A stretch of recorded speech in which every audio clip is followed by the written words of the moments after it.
Mes amis, nous nous sommes réjouis de ce qui se passe en Afrique aujourd'hui, où on voit des mouvements de jeunes qui veulent prendre leur destinée en main.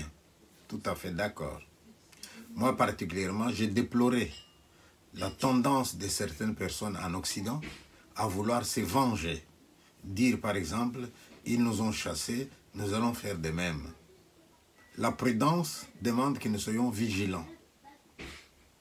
Vigilants d'abord pour aider les jeunes qui ont pris le pouvoir à ne plus tomber dans les travers de leurs prédécesseurs. La vigilance pour revisiter les contrats que nous avons signés avec les pays étrangers. La vigilance pour démasquer ce qui serait autour de nous et qui essaierait de nous nuire. Et vous savez très bien que parmi ceux qui peuvent essayer de nous déstabiliser, il n'y a pas que les Européens. Tous ces gens qui, au nom d'une philosophie, d'une religion ou d'une appartenance à un groupe quelconque, veulent s'imposer, veulent déstabiliser, eh bien, nous devons être vigilants vis-à-vis de tous ces gens-là. Mais moi, je voudrais aussi que nous puissions faire des efforts pour éviter d'être paranoïaques, de voir des dangers où il n'y en a pas. Et souvent sur les réseaux sociaux, les gens diffusent des nouvelles, les gens disent n'importe quoi, et à la fin, on s'embrouille nous-mêmes. J'ai vu une vidéo qui circule ces derniers temps sur les réseaux sociaux, où le posteur de la vidéo dit que un Français vient d'avouer qu'ils vont déstabiliser l'Afrique, ou le pays, ou le Niger. Et ici, je voudrais juste vous poser une question. Écoutez d'abord la vidéo. Il s'appelle Vincent Crouzet. C'est un ancien officier des services de renseignement français. Il affirme à un plateau télé: il est peut-être temps de changer de posture.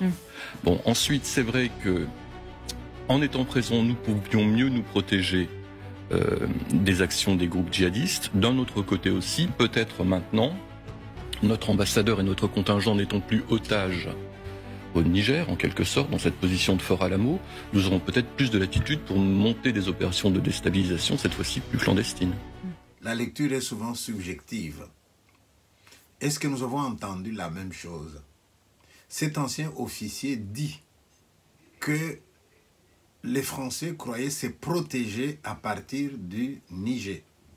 Les Français croyaient se protéger à partir du Niger. Mais maintenant qu'ils ne sont plus là, que leur ambassadeur n'est plus un otage, eh bien, ils ont maintenant les mains libres pour procéder autrement. Procéder autrement, ça veut dire quoi? Procéder par la déstabilisation. Et je vous pose la question, déstabiliser qui? Déstabiliser les Niger ou déstabiliser les djihadistes qui sont des ennemis du Niger aussi, tout en étant les ennemis de la France? C'est intéressant de bien analyser et de comprendre. Alors, écoutez, si vous avez écouté, réécoutez et donnez-moi votre point de vue. Est-ce vrai qu'il est question ici que la France, par le biais de ce monsieur, avoue comme ça de manière naïve que maintenant on peut passer à la phase de la déstabilisation clandestine? Où est-ce qu'on peut voir une autre éventualité? Il parle de déstabiliser les djihadistes, donc pas les Niger. Voilà, j'aimerais bien avoir votre point de vue. Mais en même temps, je nie pas que certains Européens qui sont chez nous, il faut un travail officiel, mais officieusement, ils peuvent avoir une autre mission.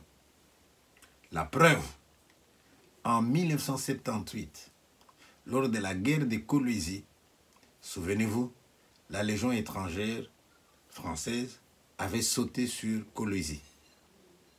Mais quand ces gens viennent pour sauter sur Colosie, ils ne connaissent pas la région. Eh bien, ils avaient parmi eux certaines personnes qui avaient vécu à Colosie comme professeurs dans les collèges.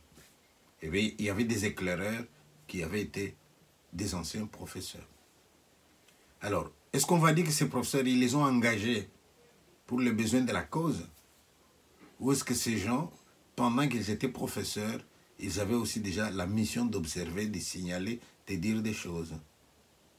C'est intéressant. Donc, un exercice, réécoutez et dites-moi, est-ce que ce monsieur parle de déstabiliser les djihadistes avec des opérations clandestines ou est-ce qu'il veut déstabiliser le Niger? Auquel cas, c'est quand même terrible qu'ils les disent comme ça sur un plateau de télévision. Voilà, c'est un exercice. Deuxième exercice, c'est une autre vidéo qui passe. Et vous avez un monsieur qui est en train de comparer les peuples. Lorsqu'il y avait des problèmes de famine dans le monde. Réaction. Le chinois. Je n'ai pas beaucoup d'économie, mais je vais voir avec ma communauté et ensemble, nous travaillerons jour et nuit pour que plus aucun Chinois ne meure de faim dans 5 ans. Le surplus de nourriture sera vendu dans le monde et la Chine s'enrichira. L'Américain. J'ai mis 2 millions de côté. Je vais investir cet argent dans l'agriculture et dans 5 ans, je deviendrai milliardaire et aucun Américain n'aura plus jamais faim. Le Français. Je vais utiliser les présidents africains que j'ai mis au pouvoir pour emmagasiner de l'or, du diamant, du bois et ce drap.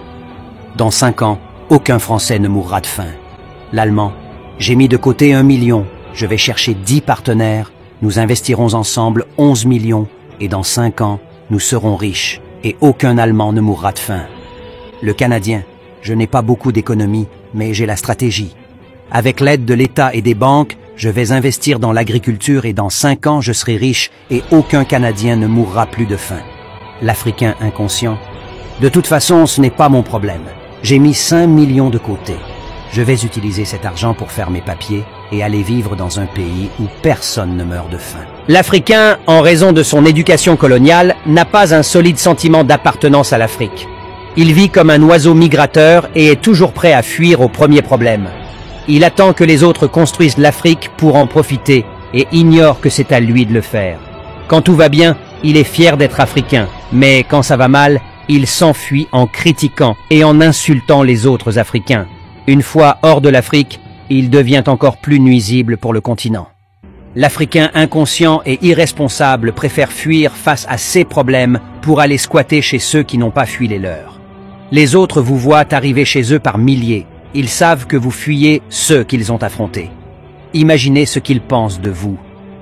Il parle des Chinois, il parle des Américains, il parle des Africains, il parle des Européens, il compare.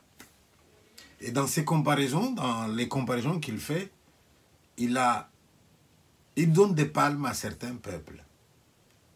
Dire quand les Américains ont décidé de produire, ils ont fait ça, ils ont fait ça, ils ont fait ça. Chers messieurs, vous avez oublié une chose. Lorsque les Américains ont décidé de cultiver et qu'il n'y avait pas encore de tracteurs, il leur fallait des hommes forts. Et les hommes forts qui sont venus cultiver aux États-Unis, vous savez d'où ils viennent, monsieur? De l'Afrique. Alors, il faut réfléchir, monsieur, avant de dire des choses comme ça. Pour parler des Chinois qui sont restés tranquilles chez eux, qui ont pris des résolutions, qui sont allés de l'avant, oui, mais allez voir en Afrique, ils y sont. Qu'est-ce qu'ils viennent chercher? Vous parlez des Allemands, vous parlez des autres peuples, oui, et vous pensez que les Africains, eux, sont des inconscients, qui, au lieu de travailler chez eux, ils vont partout. Messieurs, le Canada dont vous parlez là, mais on l'appelle pays d'immigration. Pourquoi on appelle le Canada pays d'immigration? Pourquoi les Américains eux-mêmes ont une loterie annuelle où ils font venir les gens de partout? Je pense que ce monsieur devrait tourner sa langue cette fois dans sa bouche avant de dire ce qu'il vient de dire là. Et prétendre que les Africains qui viennent en Occident deviennent des ennemis de leurs frères qui sont restés là-bas, ce n'est pas savoir que quelque part ici en Europe, il y a des agences qu'on appelle Western Union, des agences qu'on appelle RIA, mais que le monsieur aille voir là-bas les chiffres. À ce moment-là, il verra bien que ceux qui sont ici se souviennent de ceux qui sont restés là-bas. Et prétendre qu'un Africain est capable de travailler, de gagner des millions, tout ça dans le but de s'expatrier, j'aurais bien voulu qu'il me le montre, celui qui raisonne comme ça. Voilà, donc ici, je voudrais seulement dire que quand vous entendez des propos de ce genre, ne les prenez pas au sérieux. C'est des gens qui disent n'importe quoi, qui ne connaissent pas l'histoire et qui ne méritent même pas qu'on fasse attention. Les Africains qui sont ici, en Europe, n'ont jamais oublié les leurs. J'en connais qui ont construit des puits d'eau au Mali, au Sénégal, au Congo. J'en connais qui ont construit des dispensaires dans leur village d'origine. J'en connais qui payent les études des petits frères et des cousins. Oh là là, qu'est-ce qu'ils ne font pas, ces braves Africains qui sont partis à l'extérieur et qui n'ont pas oublié leur famille en Afrique. Alors je les encourage à continuer à faire ce qu'ils font. Ce monsieur-là, je ne sais pas qu'est-ce qu'il a obtenu en postant une vidéo comme celle-là, mais j'ose espérer qu'il verra ma vidéo et qu'il se dira que voir les choses de son point de vue, c'est une chose, mais s'il peut déplacer de la caméra, il verra peut-être les choses autrement. Voilà, je vous remercie.